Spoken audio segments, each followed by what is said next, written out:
ज्या देशात एका मतानं सरकार कोसळतं अशी लोकशाहीची भरभक्कम परंपरा असणाऱ्या भारतासारख्या देशात एक देश एक निवडणूक कार्यक्रम नेमका कशा पद्धतीनं राबवला जाणार आहेत याबाबत अनेक प्रश्न आहेत। पण दरम्यानच्या काळात विधानसभा विसर्जित करावी लागली, केंद्रातलं सरकार कोसळलं, तर अशा परिस्थितीत एक देश एक निवडणुकीचं स्वप्न प्रत्यक्षात अस्तित्वात आणणं शक्य होणार आहे का?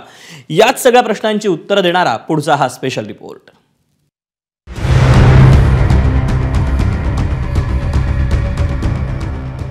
राज्याची विधानसभा, लोकसभा, स्थानिक स्वराज्य संस्था अशा वेगवेगळ्या वेळी वेगवेगळ्या निवडणुका होण्याऐवजी संपूर्ण देशभरात एकदाच निवडणूक व्हावी हे स्वप्न खरोखर प्रत्यक्षात उतरू शकेल का? यासाठी आपल्याला मोदी सरकारने तयार केलेला घटना दुरुस्तीचा मसुदा लक्षात घ्यावा लागेल। एक देश एक निवडणुकी संदर्भात सध्या संसदेत महत्त्वाची पावलं उचलली जात असतानाच अशातच घटना दुरुस्ती नेमकं काय सांगते ते पाहूया। एक देश एक निवडणूक घटना दुरुस्तीत काय? हे 129वे घटना दुरुस्ती विधेयक आहे। या संदर्भात केंद्र सरकार अधिसूचना प्रसिद्ध करेल आणि त्या दिवसापासून अंमलबजावणी सुरू होईल। पण त्यापूर्वी संसदेनं विशेष बहुमतानं विधेयक संमत करणं आवश्यक असेल, पण अंमलबजावणीची तारीख केंद्र सरकार ठरवेल। राज्यघटनेतील कलम 82 नंतर नव कलम 82A अर्थात 82A समाविष्ट केलं जाईल। वन नेशन वन इलेक्शन पर काम कर रहे हैं, जो भारत के लोकतंत्र को मजबूती देगा, जो भारत के संसाधनों का ऑप्टिमम आउटकम देगा और देश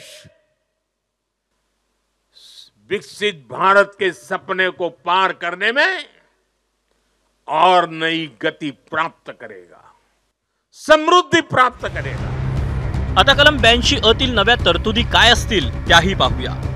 लोकसभा निवडणुकीनंतर राष्ट्रपती पहिल्यांदा या कलमाच्या तरतुदी अंमलात आणण्यासाठी लोकसभेची बैठक बोलावतील। त्यासाठीची अधिसूचना ज्या दिवशी प्रसिद्ध होईल त्या तारखेला नियुक्तीची तारीख म्हटलं जाईल। नियुक्तीच्या तारखेनंतर ज्या विधानसभेचा कार्यकाळ संपून निवडणुका होतील त्यांचा कार्यकाळ लोकसभेच्या कार्यकाळासोबतच संपुष्टात येईल। केंद्रीय निवडणूक आयोग एकाच वेळी लोकसभा आणि सर्व राज्यांच्या विधानसभांच्या निवडणुका घेईल।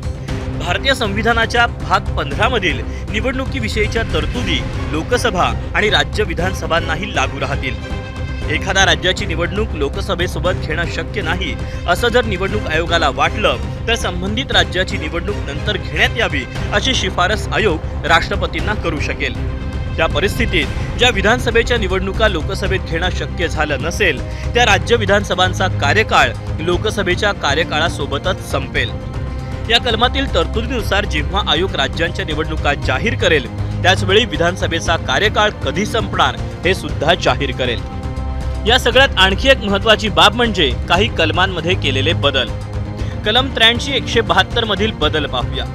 लोकसभा किंवा विधानसभेचा कार्यकाळ संपण्यापूर्वी जर काही कारणास्तव लोकसभा विसर्जित झाली तर अशा परिस्थितीत लोकसभेचा 5 वर्षांपैकी उरलेला कालावधी अनएक्सपायर्ड कालावधी म्हणून ओळखला जाईल। 5 वर्षांचा कार्यकाळ पूर्ण होण्यापूर्वी लोकसभा किंवा विधानसभा विसर्जित झाली तर नव्यानं निवडून येणारी लोकसभा किंवा विधानसभा उरलेल्या कार्यकाळासाठी असेल। म्हणजेच 2024 साली निवडून आलेली लोकसभा 2026 साली काही कारणास्तव विसर्जित झाली तर पुन्हा नव्याने निवडून आलेली लोकसभा 2029 पर्यंत काम करेल। पण 5 वर्ष पूर्ण करण्यापूर्वी मध्यावर लोकसभा किंवा विधानसभा विसर्जित करायला लागून जेव्हा निवडणुका घेतल्या जातील त्याला मध्यावधी निवडणूक म्हटलं जाईल। तर संपूर्ण 5 वर्षांचा कार्यकाळ संपवून लोकसभेच्या निवडणुका जेव्हा होतील त्याला सार्वत्रिक निवडणूक म्हटलं जाईल। थोडक्यात सांगायचं तर दरम्यानच्या काळात काहीही झालं, सरकार पडलं, बहुमत गेलं, सभागृह विसर्जित झालं तरी दर 5 वर्षांनी विधानसभा आणि लोकसभेच्या निवडणुका होणारच। मोदी सरकारने तयार केलेला घटना दुरुस्तीचा मसुदा हा प्रत्यक्षात आणायचा असेल तर त्यासाठी लोकसभेत आणि राज्यसभेत 2/3 बहुमतानी मोदी सरकारला हा मसुदा मंजूर करून घ्यावा लागेल।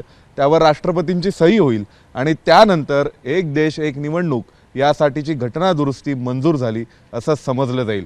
हे सगळं कसं होईल आणि हे प्रत्यक्षात अंमलात आणण्यामध्ये मोदी सरकारला कधी यश येणार हे पाहणं औत्सुक्याचं ठरेल। व्हिडिओ जर्नलिस्ट अजित चाकोसह सोमेश कोलगे, एबीपी माझा, नवी दिल्ली। एबीपी माझा, उघडा डोळे बघा नीट.